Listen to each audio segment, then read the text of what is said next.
more technical softball stuff. So today, Crissy's going to teach me, a guy who's never hit a fast pitch softball, how to do so. Crissy's got a lot of experience. She played at Wesleyan, or she coached at Wesleyan College. She played at Georgetown College, and she's even played internationally. So if she can teach me, she can teach anybody. So stay tuned.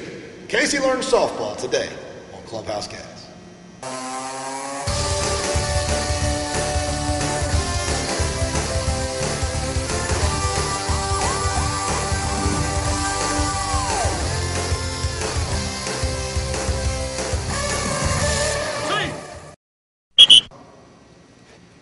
That's about as far as I get for instructing you on fast pitch softball. I can teach you how to juggle, but that's it. So we've called on an expert.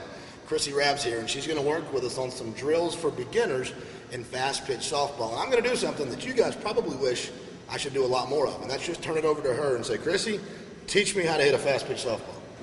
Okay, there are some basic drills that I like to do with beginner softball players, specifically in hitting. A couple key things that I like them to grasp early, just to make sure that they're getting proper habits early, because if they don't have those proper habits later down the road, it's harder to go back and correct.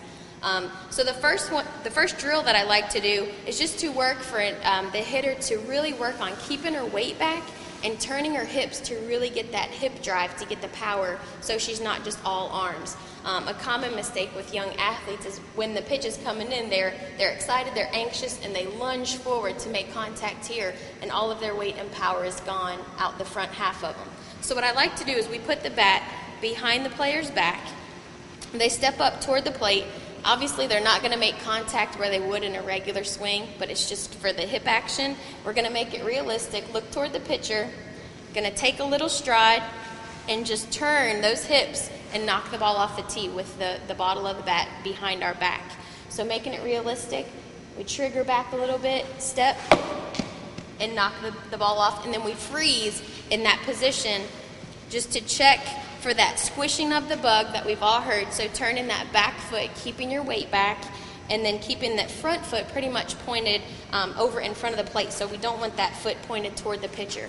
We want to take that stride, just pretty much pick it up and put it down. The stride that I'll talk more about is kind of more of a timing mechanism. So again, we just want to be right here. We're going to pick it up, put it down, and then freeze. And you can also have the player, once they make contact, just do a little hop just to check for their balance. So again, it's stride, turn, and then take a little hop just to check their balance. And we want them keeping their weight back and really turning their hips and get that belly button pointed pretty much toward the pitcher in front of them. All right. So that works on squashing the bug. Yep. Engaging the hips. Yep. So once we've got that licked, where do we go to next? Okay. The next one, Casey, I think I'm going to have you jump in and try. All right. All right. This will be fun for all those who like to laugh at me. And again, we're really working on keeping that weight back to keep all the power, because in softball, the power comes from your hips and legs. So we're keeping that weight back, squishing the bug, throwing the hands out in front, and making solid contact. So in this drill, Casey, what I want you to do is I want you to go from your stance position, hands raised just a little bit. We got the upside down V in the arms, and you're going to take 3 strides before you swing. Like that? That's it. And then go ahead and take your swing. 1, 2. Now I'm going to stop you. Because what I don't want to see is when you stride, that hip is coming forward.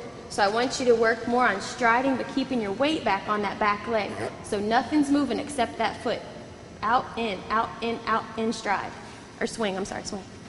2, 3. There you go. Good. Let's do one more. And then after that swing, I want you to freeze after you swing through. So we're staying back. Take 3 strides. 1, 2, 3. Good. But that was correct because you stayed back on that back leg, so your hips aren't coming forward. 1, 2, 3. There you go. Good. Now, a good progression from this drill is we're going to do that same thing, but prior to, I'm going to give you one thing to think about mentally, and I want to see how you react to it. So go ahead and get in that stance position, and I want you to pretend that I've got a bungee wrapped around your waist, and I'm standing behind you, and I'm going to pull from right here. What would you naturally do? Trigger back on that back leg a little bit, right? Yep. So before you take your strides, I want you to just trigger back. Before the 3? Yep, to get that weight back just a little bit more. Trigger back. Now take your strides. 1, 2, 3. Good. Good cut. So that's just a basic drill to work on taking that stride, but at the same time not lunging out as you take the stride. So again, it's just a timing mechanism that you should always be able to pick it up and put it down while keeping your weight predominantly on the back leg.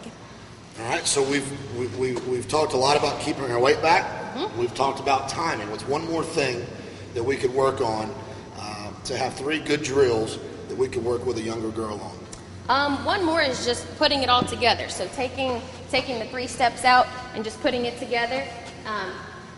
Taking a cut, trying to make solid contact, throwing the bat head right at the ball. I like to tell the kids, pretend that there's a string from the end of the bat right here to the ball. So all you're doing is zipping it straight to the ball. And where do you want me to make contact? Right here, yep. Out that far in front of me? Yep.